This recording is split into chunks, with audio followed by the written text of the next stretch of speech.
Ketika kita berbicara lingkungan, saya pernah membaca sebuah kutipan bahwa lingkungan yang baik akan menghasilkan manusia dengan kualitas yang baik pula dan sebaliknya.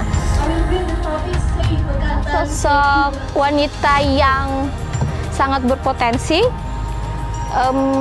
banyak yang harus ditiru dari beliau.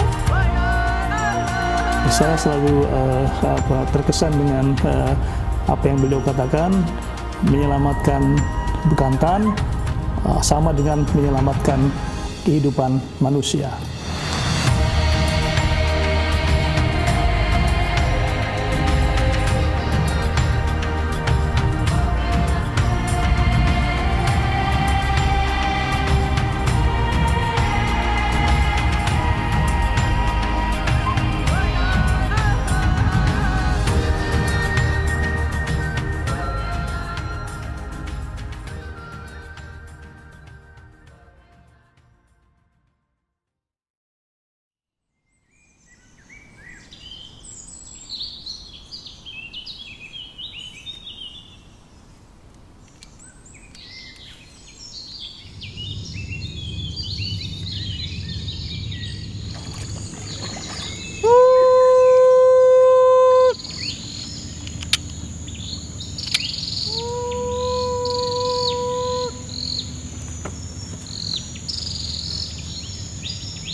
Kenapa saat itu juga saya fokus ke bekantan gitu? Karena ini seiring dengan studi yang saya ambil di pendidikan biologi, dan ini juga menjadi bahan penelitian dan observasi saya waktu saya masih mahasiswa. Kita mendapati fakta bahwa ternyata bekantan yang merupakan primata endemik Kalimantan dan ternyata juga maskot kebanggaan Provinsi Kalimantan Selatan sejak tahun 1990, status konservasinya terus mengalami penurunan dan diklasifikasikan sebagai satwa endangered species oleh Lembaga Konservasi Internasional atau satwa yang terancam punah gitu. Kenapa juga disebut terancam punah? Karena setiap tahun terjadi penurunan populasi bahkan lebih dari 50%. Dan ada penelitian yang menyatakan bahwa kurang dari 12 tahun bisa jadi populasi bekantan ini akan dinyatakan punah. Tidak hanya terancam punah, tapi dinyatakan punah. Semangat pagi! Pagi, luar biasa, Sen Bekantan! Alhamdulillah, ini teman-teman dari IPA bisa melakukan kegiatan praktikum lapangan bersama Ibu Mela. Khususnya saya juga bersama teman-teman kita membangun komunitas muda gitu. Jadi ini juga sebagai tanggung jawab keilmuan.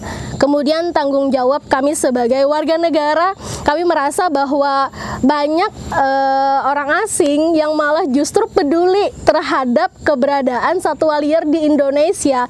Kenapa generasi muda yang kita asli orang Indonesia masih minim perhatian waktu itu ya.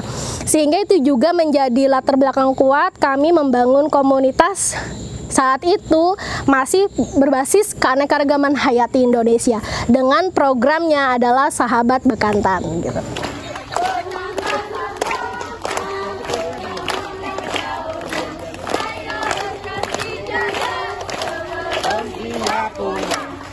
edukasi itu menjadi program kunci untuk membangun kesadaran, sebelum membangun kesadaran, membangun pengetahuan, sehingga muncul kesadaran dan akhirnya timbullah partisipasi dan kepedulian. Kita bergerak di komunitas ini, kemudian melegalisasi menjadi sebuah yayasan tahun 2016 supaya lembaga ini menjadi lebih kredibel, memiliki integritas, dan membangun kolaborasi lebih mudah, menjembatani komunikasi dari kebijakan-kebijakan pusat, dari pemerintah, juga ke masyarakat.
Kalau kita bicara mengenai kajian lingkungan lahan basah, ya, salah satu program yang saya rasa menjadi unggulan kita adalah apa yang telah dikerjakan oleh Ibu Amelia ya, bersama-sama dengan teman-teman di Yayasan SBI, Sahabat Bekantan Indonesia. Walaupun pada mulanya mereka bekerja untuk konservasi bekantan, ya, penyelamatan bekantan yang jumlahnya semakin sedikit, semakin langka di wilayah kita. Tapi sebenarnya program-program yang mereka lakukan itu menyangkut konservasi lingkungan lahan basah. Karena bekantan itu hidupnya kan di daerah sekitar rawa-rawa di mana banyak pohon rambai, mangrove di sana. Jadi penyelamatan bekantan itu dimulai dengan menyelamatkan lingkungan di sekitar habitat bekantan itu.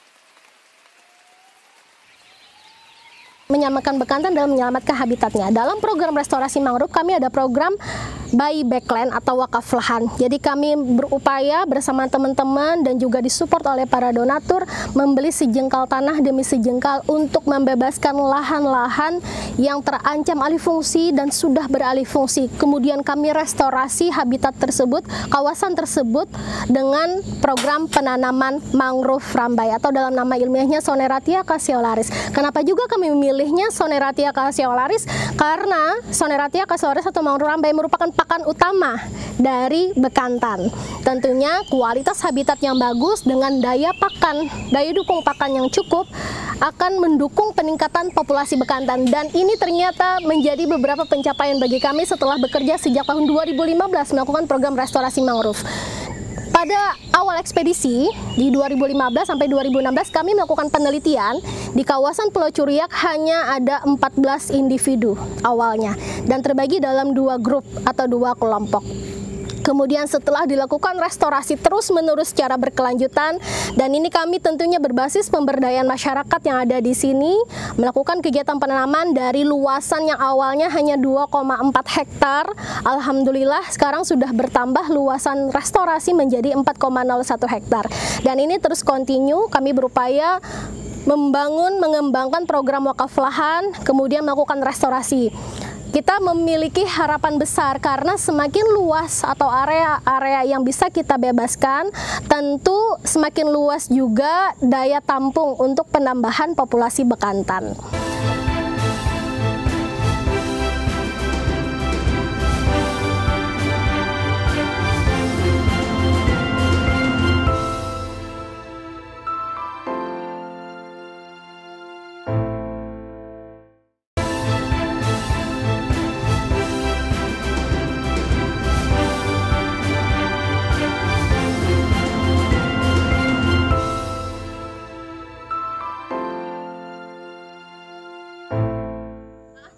data untuk individu bekantan di kelompok apa kita tadi ada lihat bayi lahir ya, kan? Nah, masih hitam. Tadi warna masih hitam ya, Naf ya. Awalnya 14 individu bekantan di Pulau Curiak, sekarang dan sekarang ini 24 tahun 2000 berapa ini? 2019 ya. Iya. Sekarang udah 35. Dan yang menarik kemarin itu waktu kakak amatin, bekantan tuh makan pucuk daun jingah. Nah itu juga salah satu temuan bagus ya. Berarti kan alternatif pakannya bekantan nggak cuma mangrove rambai, walaupun itu pakan utama, tetapi ada juga ternyata makanan alternatifnya. Oke, nanti kita patroli kawasan ya. Yes. Oke, kalau patroli kawasan nanti kalau kita ketemu bapak-bapak nelayan, nanti sekalian kita edukasi untuk sama-sama menjaga kawasan ya.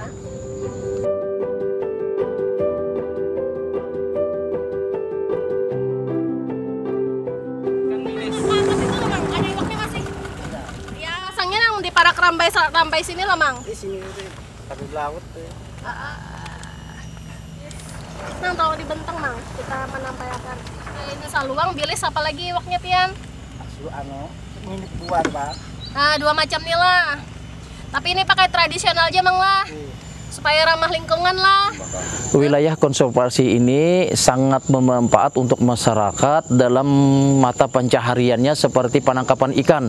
Karena mana kawasan konservasi ini sangat dijaga dan dipelihara untuk keamanannya, sehingga orang-orang yang berbuat yang tidak bertanggung jawab itu terjagalah, sehingga dengan adanya keamanan di konservasi ini, habitat-habitat apa yang ada di lokasi ini sangat terpelihara, sehingga bermanfaat untuk masyarakat kami di dalam pencaharian mata pencaharian seperti merengge, lonta aja orang bahasanya, untuk macam-macam lah untuk pekerjaan masyarakat kami dalam meningkatkan mata pencahariannya di lingkungan konservasi ini, karena konservasi ini terjaga untuk keamanannya atau dilindungi.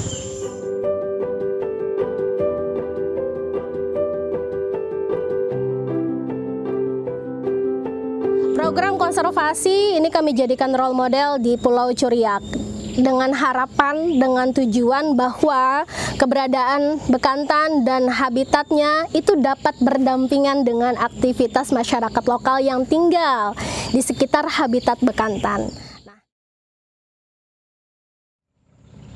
Jadi Pulau Curiak ini adalah habitat alami bekantan dan statusnya di luar kawasan konservasi.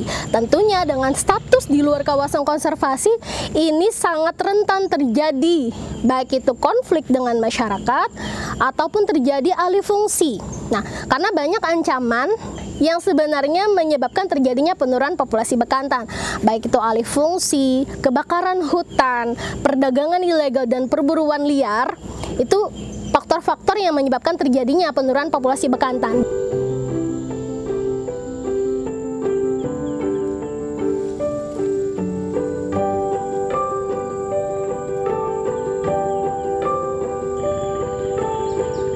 Nah, ketika kami mulai membangun Pulau Curiak yang merupakan juga salah satu wilayah kerja sahabat bekantan Indonesia, ini memiliki 3 desa penyangga habitat bekantan. Dengan aktivitas masyarakat di sini dominan adalah petani dan nelayan. Tetapi ini juga tidak mudah karena membangun mindset untuk memiliki kesadaran menjaga dan melindungi bekantan dan habitatnya. Ini tentu menjadi pokok utama apa sih dampak ekonomi yang dirasakan oleh masyarakat gitu. Karena mindset kita dalam jangka waktu pendek, kelestarian alam tentu tidak serta-merta langsung menghasilkan pendapatan besar ya. Sehingga ini juga menjadi pemikiran bagi kami. Kami berupaya mengembangkan program pariwisata berkelanjutan melalui ekowisata bekantan dengan tujuan sebagai pusat riset, pusat edukasi, konservasi, dan juga wisata minat khusus. Dan program ekowisata tentu harapan kami bisa mendukung, menambah pendapatan masyarakat, khususnya masyarakat lokal yang berada di sekitar habitat bekantan.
Di sini saya membawa mahasiswa saya untuk melakukan praktikum lapangan di mata kuliah keanekaragaman makhluk hidup.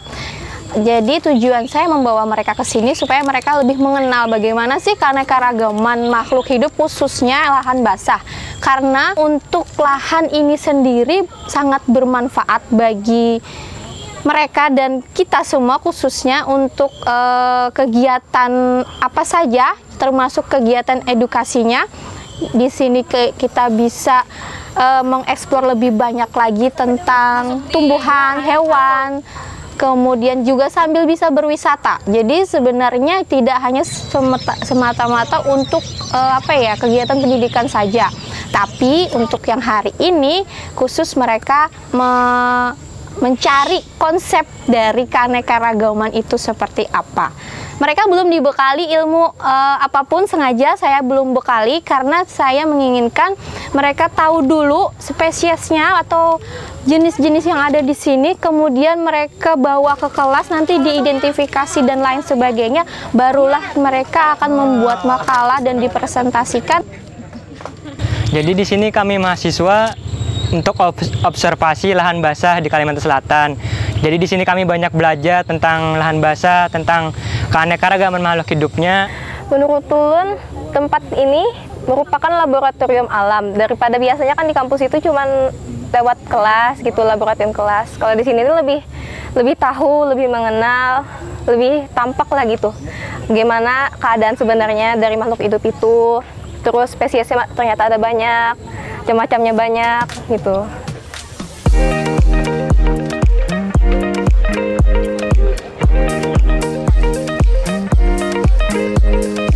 Pulau Ciriak dan sekitarnya itu merupakan lahan untuk kegiatan riset, baik mahasiswa, dosen, dan siapapun, misalnya kolaborasi riset dengan perguruan tinggi di luar negeri. Tentu kalau orang ingin belajar lingkungan lahan basah, kajian lingkungan lahan basah, yang kita harapkan adalah mereka belajarnya di ULM, karena disinilah pusat unggulan tersebut. Nah, jadi kalau ditanya bagaimana kita ingin melaksanakan riset, ya kita bisa riset bersama ya. Karena alam itu, terutama di sekitar itu, terbuka luas untuk riset dan banyak hal yang bisa kita lakukan di wilayah tersebut ya. Di situ kita mau bicara tentang ekonomi kreatif, lahan basah ada di sana. Kalau bicara leading sektornya yang jelas kan bidang perikanan ada di sana, bidang pertanian ada di sana, bidang konservasi Rambai ada di sana, kemudian ada pusat kajian untuk penyelamatan bekantan ada di sana. Jadi semua aspek yang berkaitan dengan lingkungan lahan basah ada di sana.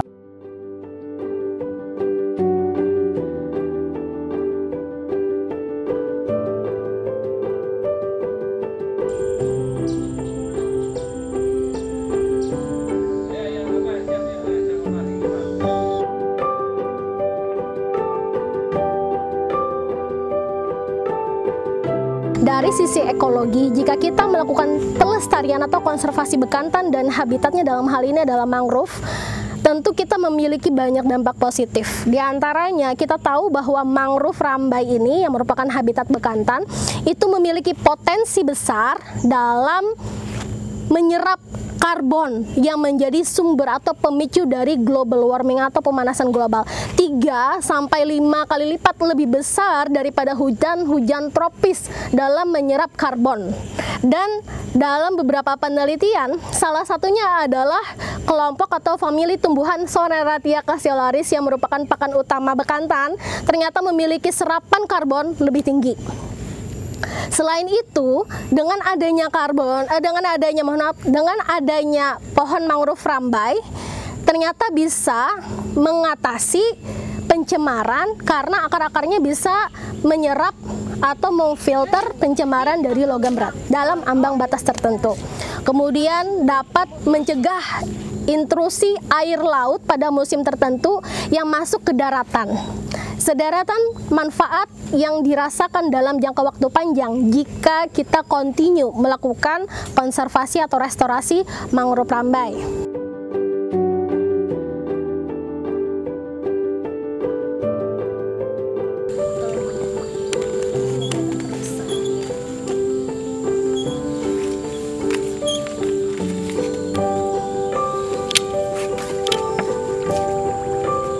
dari sisi sosial budaya, masyarakat juga memperoleh banyak wawasan karena wisatawan-wisatawan yang datang ke kampung atau ke desa itu menambah wawasan, pengetahuan, kemudian juga meningkatkan kemampuan berbahasa bagi masyarakat di sini karena status indeks desa ya di 3 desa yang kita bina awalnya adalah desa tertinggal, dan alhamdulillah setelah kita melakukan kolaborasi baik itu pelestarian lingkungan, kemudian ekowisata, peningkatan IDM berkembang menjadi desa berkembang.